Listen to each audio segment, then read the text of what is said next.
Welcome back to examiner family. അപ്പോൾ എൻ്റെ മക്കളെല്ലാവരും വെക്കേഷനൊക്കെ അടിച്ചു പൊളിച്ച് അല്ലേ ഫുൾ എൻജോയ് ചെയ്യായിരിക്കും.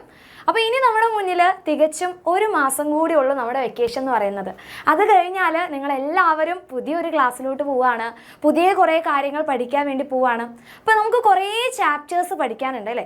അപ്പോൾ ഓരോ ചാപ്റ്റേഴ്സ് എങ്ങനെ നമ്മൾ ആദ്യം മുതലേ പഠിച്ചു തുടങ്ങണം, എന്തൊക്കെ കാര്യങ്ങളാണ് ശ്രദ്ധിക്കേണ്ടത്, എങ്ങനെ നമ്മൾ നല്ല രീതിയിൽ പഠിച്ചു കഴിഞ്ഞാലാണ് ഓരോ ചാപ്റ്റേഴ്സിൽ നിന്നും ഒരു മാർക്ക് പോലും മിസ്സാക്കാതെ നമുക്ക് അടിപൊളി മാർക്ക് സ്കോർ ചെയ്യാൻ വേണ്ടി പറ്റും. ഈ കാര്യങ്ങളാണ് ഈ ഒരു വീഡിയോയിൽ മിസ് പറഞ്ഞു തരുന്നത്. സോ എൻ്റെ മക്കളെല്ലാവരും ഈ ഒരു വീഡിയോ കംപ്ലീറ്റ് ആയിട്ട് കാണുക, മാക്സിമം ഫ്രണ്ട്സിലോട്ടൊക്കെ ഷെയർ ചെയ്യാം. അപ്പോൾ ഓരോ ചാപ്റ്റേഴ്സ് പഠിച്ചു തുടങ്ങുന്ന സമയത്ത് ആദ്യം നമ്മൾ ശ്രദ്ധിക്കേണ്ട കാര്യമാണ് നമ്മുടെ ടെക്സ്റ്റ് ബുക്കിലെ ആ ഒരു ചാപ്റ്റർ കൃത്യമായിട്ട് നിങ്ങൾ വായിച്ചു നോക്കണം. അപ്പോൾ നിങ്ങൾ സ്കൂളിലോട്ട് പോകുന്ന സമയത്ത് നിങ്ങൾ ടെക്സ്റ്റ് ബുക്ക് നല്ല പുതിയ ടെക്സ്റ്റ് ബുക്കൊക്കെ കിട്ടും. ആ ഒരു ടെക്സ്റ്റ് ബുക്കിലെ ആദ്യത്തെ ചാപ്റ്റർ നിങ്ങൾ എന്ത് ചെയ്യണം, വളരെ സ്ലോ ആയിട്ട്, സ്പീഡിലൊന്നും വായിക്കരുത്. കാരണം പുതിയ കണ്ടന്റും കാര്യങ്ങളൊക്കെയാണ് അതിൽ മക്കൾക്ക് പഠിക്കാനുള്ളത്, പുതിയ ടോപ്പിക്സ് ഒക്കെ ആയിരിക്കും. അപ്പോൾ അതൊക്കെ വളരെ സ്ലോ ആയിട്ട് വായിക്കുക. പിന്നെ കുറേ പിക്ചേഴ്സൊക്കെ ഉണ്ടായിരിക്കും. ആ ഒരു പിക്ചേഴ്സൊക്കെ കൃത്യമായിട്ട് ഒബ്സർവ് ചെയ്ത് നല്ല രീതിയിൽ തന്നെ പഠിച്ചു കഴിഞ്ഞാൽ തന്നെ നിങ്ങൾക്ക് ആ ഒരു ചാപ്റ്ററിൽ നിന്നുള്ള നല്ല മാർക്ക് സ്കോർ ചെയ്യാൻ വേണ്ടി പറ്റും. അപ്പോൾ ആദ്യം ചെയ്യേണ്ട കാര്യമാണ് റീഡ് ദ ചാപ്റ്റർ slowly. അപ്പോൾ സ്ലോലി എന്ന് പറയാനുള്ള കാരണം എന്താണ്, എൻ്റെ കുഞ്ഞുങ്ങൾ LP ക്ലാസ്സിലാണ് പഠിക്കുന്നത്. അപ്പോൾ സ്പീഡിൽ പഠിച്ച് പെട്ടെന്ന് കോൺസെപ്റ്റൊക്കെ ക്ലിയർ ചെയ്യാനുള്ള ഒരു പ്രായമൊന്നും ആയിട്ടില്ല. അപ്പോൾ അതുകൊണ്ട് നിങ്ങൾക്ക് സ്വയം ചെയ്യാൻ പറ്റുന്ന ഒരു കാര്യം എന്താണ്, ചാപ്റ്റർ പതിയെ വായിച്ചു നോക്കാം. ഒരു ദിവസം ഒരു ചാപ്റ്റർ കംപ്ലീറ്റ് ആയിട്ട് വായിക്കണം എന്നല്ല മിസ് പറയുന്നത്. അത് നിങ്ങൾ ഈ ഒരു വെക്കേഷൻ ടൈമിൽ ചെയ്യേണ്ട കാര്യമല്ല. വെക്കേഷനൊക്കെ കഴിഞ്ഞ് നിങ്ങൾ സ്കൂളിലോട്ട് പോകുന്ന സമയത്ത് നിങ്ങൾക്ക് ടെക്സ്റ്റ് ബുക്ക് കിട്ടിയതിന് ശേഷം എൻ്റെ കുഞ്ഞുങ്ങൾ ശ്രദ്ധിക്കേണ്ട കാര്യങ്ങളാണ് മിസ് പറഞ്ഞു തരുന്നത്. ഓക്കെ, അപ്പോൾ വളരെ സ്ലോ ആയിട്ട് വായിക്കുക, വളരെ കെയർഫുള്ളി.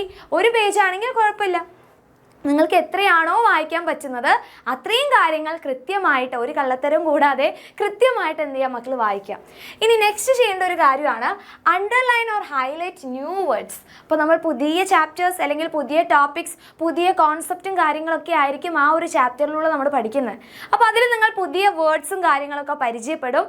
ആ കാര്യങ്ങളൊക്കെ കൃത്യമായിട്ടൊന്ന് അണ്ടർലൈൻ ചെയ്യുക, അല്ലെങ്കിൽ നിങ്ങൾക്ക് ഇതുപോലെ ഇങ്ങനെ ഹൈലൈറ്റ് ചെയ്യാൻ വേണ്ടി പറ്റും. അപ്പോൾ പിന്നീട് ആ ഒരു ചാപ്റ്റർ നോക്കുന്ന സമയത്ത് ആ ഹൈലൈറ്റ് ചെയ്ത കാര്യങ്ങൾ നിങ്ങൾ പ്രത്യേകം ശ്രദ്ധിക്കും. അപ്പോൾ എന്തുകൊണ്ടാണ് ഞാനിത് ഹൈലൈറ്റ് ചെയ്തത്, ഇതെനിക്ക് അറിയാത്തത് കൊണ്ടാണെന്നുള്ള കാര്യം നിങ്ങൾക്ക് അപ്പം തന്നെ മൈൻഡിലോട്ട് വരും. അപ്പോൾ നിങ്ങൾക്ക് അതൊന്നും കൂടി ഒന്ന് റിവൈസ് ചെയ്യാനും അല്ലെങ്കിൽ ആ കാര്യങ്ങൾ കൃത്യമായിട്ട് പഠിക്കാനും ഇത് യൂസ്ഫുൾ ആയിരിക്കും. അപ്പോൾ ഓരോ കാര്യങ്ങൾ, പുതുതായിട്ട് പഠിക്കുന്ന വേർഡ്സ് ആയിക്കോട്ടെ, പുതുതായിട്ട് പഠിക്കുന്ന ടോപ്പിക്സ് ആയിക്കോട്ടെ, അല്ലെങ്കിൽ ഏതെങ്കിലും ഒരു കാര്യത്തിൻ്റെ ഡെഫിനിഷൻ ആയിക്കോട്ടെ, അതൊക്കെ ഇങ്ങനെ ചാപ്റ്റർ ഫുള്ളായിട്ട് ഹൈലൈറ്റ് ചെയ്യരുത്. ഏതൊക്കെയാണോ പുതുതായിട്ട് നിങ്ങൾ പരിചയപ്പെടുന്നത് ആ കാര്യങ്ങളൊക്കെ ഇതുപോലെ ഹൈലൈറ്റ് ചെയ്യുകയാണെങ്കിൽ ഒന്നും കൂടി പഠിക്കാൻ ഈസി ആയിരിക്കും. നെക്സ്റ്റ് മക്കൾ ശ്രദ്ധിക്കേണ്ട കാര്യമാണ് സേ ഇറ്റ് ഔട്ട് ലൗഡ്. ഓരോ കാര്യങ്ങളും വായിക്കുന്ന സമയത്ത് ഉറക്കെ വായിക്കാം. അപ്പോൾ മിസ്സൊക്കെ ചെറുപ്പത്തിൽ എന്തെങ്കിലും കാര്യങ്ങൾ, ഇപ്പോൾ ഇംഗ്ലീഷ് ആയിക്കോട്ടെ, മലയാളം ആയിക്കോട്ടെ, ഇനി EVS ആയിക്കോട്ടെ, നമുക്ക് പഠിക്കാനുള്ള സബ്ജക്റ്റ് ഇങ്ങനെ ഉറക്കെ വായിക്കും.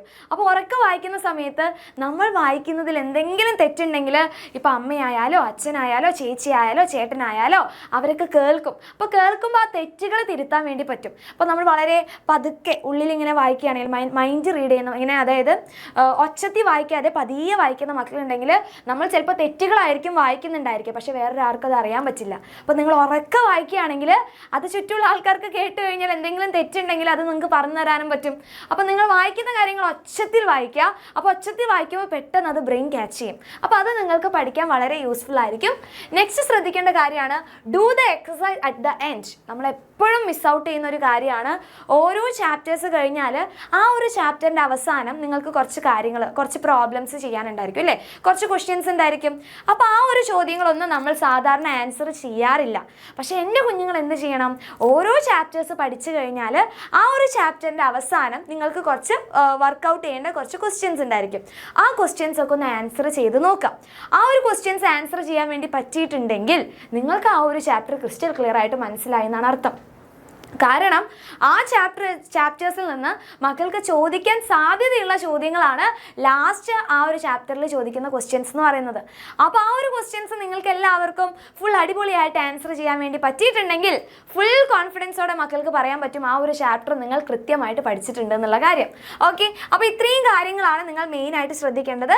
പിന്നെ ഓൾസോ എപ്പോഴും മിസ് പറയുന്ന ഒരു കാര്യമാണ് റിവൈസ് ചെയ്യാം അല്ലെ. ഒരു ചാപ്റ്റർ ചിലപ്പോൾ ഒരു തവണ വായിച്ചു കഴിഞ്ഞാൽ നമുക്ക് മനസ്സിലായെന്ന് വരില്ല, അല്ലെങ്കിൽ ഒരു ടോപ്പിക് ഒരു തവണ വായിച്ചു കഴിഞ്ഞാൽ മനസ്സിലായെന്ന് വരില്ല. അപ്പോൾ നമ്മൾ എന്ത് ചെയ്യണം? അത് വീണ്ടും വീണ്ടും റീക്യാപ്പ് ചെയ്യുക, വീണ്ടും വീണ്ടും റിവൈസ് ചെയ്യുക. അപ്പോൾ റിവൈസ് ചെയ്യുമ്പോൾ ആ ഒരു കോൺസെപ്റ്റ് നല്ല കൃത്യമായിട്ട് അല്ലെങ്കിൽ നല്ല ക്രിസ്റ്റൽ ക്ലിയർ ആയിട്ട് തന്നെ നിങ്ങൾക്ക് മനസ്സിലാക്കാനും പറ്റും.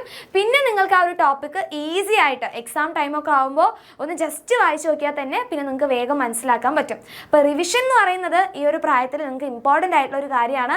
കാരണം ഒരു കാര്യം ഒരൊറ്റ തവണ വായിച്ചു കഴിഞ്ഞാൽ മനസ്സിലാവുന്ന പ്രായമല്ല എൻ്റെ മക്കൾക്ക്. അപ്പോൾ അതുകൊണ്ട് 1-2 തവണ എന്ത് ചെയ്യുക, ആ ഒരു കാര്യങ്ങൾ നിങ്ങൾ കൃത്യമായിട്ട് വായിക്കുക. സോ ഇത്രയും കാര്യങ്ങൾ ശ്രദ്ധിച്ചു കഴിഞ്ഞാൽ മക്കളെ ഓരോ ചാപ്റ്റേഴ്സും നിങ്ങൾക്ക് കൃത്യമായിട്ട് അടിപൊളിയായിട്ട് കോൺസെപ്റ്റ് മനസ്സിലാക്കി പഠിക്കാൻ പറ്റും. അപ്പോൾ ഈ ഒരു വെക്കേഷൻ സമയത്ത് നിങ്ങൾ ഇന്ന് മുതലേ ഇത് ചെയ്യണം എന്നല്ല മിസ്സ് പറയുന്നത്. നിങ്ങൾ സ്കൂളൊക്കെ തുറന്നു കഴിഞ്ഞാൽ നിങ്ങൾക്ക് പുതിയ പുതിയ ചാപ്റ്റേഴ്സും കാര്യങ്ങളൊക്കെ പഠിക്കാനുണ്ടായിരിക്കും. അപ്പോൾ ഓരോ ചാപ്റ്റേഴ്സ് പഠിക്കുന്ന സമയത്ത് നിങ്ങളെല്ലാവരും ശ്രദ്ധിക്കേണ്ട കാര്യങ്ങളാണ്. ഓക്കെ, സോ ഈ ഒരു വീഡിയോ നിങ്ങൾക്ക് എല്ലാവർക്കും യൂസ്ഫുൾ ആയിട്ടുണ്ടെങ്കിൽ ലൈക്ക് ചെയ്യുക, മാക്സിമം ഫ്രണ്ട്സിലോട്ടൊക്കെ ഷെയർ ചെയ്യുക. അതുകൂടാതെ തന്നെ ഇനി ഓരോ ചാപ്റ്റേഴ്സിൻ്റെ കോൺസെപ്റ്റൊക്കെ നിങ്ങൾക്ക് കൃത്യമായിട്ട് മനസ്സിലാക്കാൻ വേണ്ടിയിട്ടാണ് നമ്മുടെ ഈ ഒരു ചാനലുള്ളത്. സോ ഈ ഒരു ചാനൽ ഇതുവരെ സബ്സ്ക്രൈബ് ചെയ്യാത്ത മക്കളുണ്ടെങ്കിൽ എന്ത് ചെയ്യുക, വേഗം തന്നെ സബ്സ്ക്രൈബ് ചെയ്യുക, നിങ്ങളുടെ എല്ലാ ഫ്രണ്ട്സിലോട്ടും ഷെയർ ചെയ്ത് കൊടുക്കുക.